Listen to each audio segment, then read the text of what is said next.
আজ বানাচ্ছি ঘরোয়া স্বাদের টমেটো দিয়ে ইলিশ মাছ, কম মশলায় ঝরঝরে আর অনেক টেস্টি। হ্যালো এভরিওয়ান, আসসালামু আলাইকুম, welcome to my another blog. It's me Binda Cynthia. চলে আসলাম আজকে আরেকটা নতুন রান্নার ভিডিও নিয়ে। আজ রান্না করব টমেটো দিয়ে ইলিশ মাছ। ইলিশ মাছে কিন্তু প্রচুর পরিমাণের কাটা, আর এটা কিন্তু আমরা সবাই জানি। তাই ইলিশ মাছটাকে কড়কড়া করে একটু ভেজে নেব। তাই মাছটা ধুয়ে লবণ আর হলুদ দিয়ে 5 মিনিটের জন্য মাখিয়ে রেখেছিলাম। তারপরে একটা কড়াই পরিমাণ মতন তেল দিয়ে একে করে সব ইলিশগুলো দিয়ে দিয়েছি। তেলে মাছ দেওয়ার আওয়াজটা কিন্তু আমার কাছে খুব ভালো লাগে।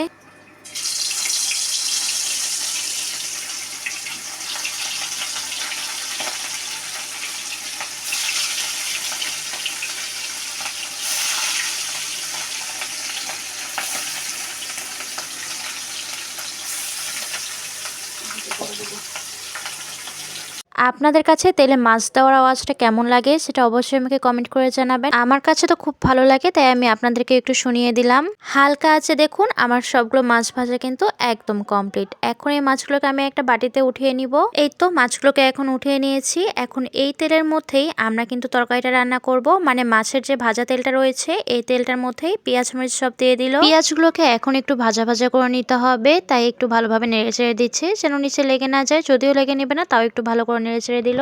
যখনই পেঁয়াজগুলো একটু ভাজা ভাজা হয়ে এসেছে তখন এর মধ্যে আমরা সব ধরনের বাটা মশলাগুলো দিয়ে দিব। প্রথমে আম্মু দিয়ে দিল জিরা বাটা, তারপর দিয়ে দিল মরিচের গুঁড়ো, তারপর দিয়ে দিল হলুদের গুঁড়ো, আর তারপর দিয়ে দিল কেটে রাখা টমেটোগুলো। যেহেতু আমরা আজকে টমেটো দিয়ে রান্না করছি তাই এখানে টমেটোটা দিয়ে দিল। আর টমেটো দেওয়ার পর দিয়ে দিল পরিমাণ মতন লবণ। সব মশলাগুলো দিয়ে এখন আবারও ভালোভাবে মশলাটাকে কষিয়ে নিতে হবে। টমেটোটা যতক্ষণ না পর্যন্ত সিদ্ধ হচ্ছে, তো মশলাটাকে ভালোভাবে কষিয়ে নিতে হবে। মশলাটা যত ভালোভাবে কষানো হবে তরকারিটার স্বাদ কিন্তু আরো দ্বিগুণ বেড়ে যাবে।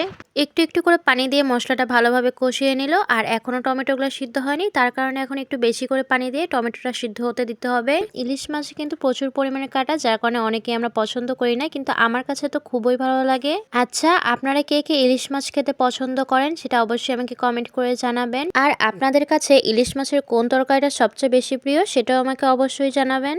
এদিকে দেখুন টমেটো কিন্তু আমাদের সিদ্ধ হয়ে এসেছে। যখনই দেখব টমেটো একটু ভালোভাবে সিদ্ধ হয়ে গেছে আর মশলাটাও সুন্দরভাবে কষানো হয়ে গেছে, তখন আমরা এর মধ্যে ভেজে রাখা ইলিশ মাছগুলো দিয়ে দিব।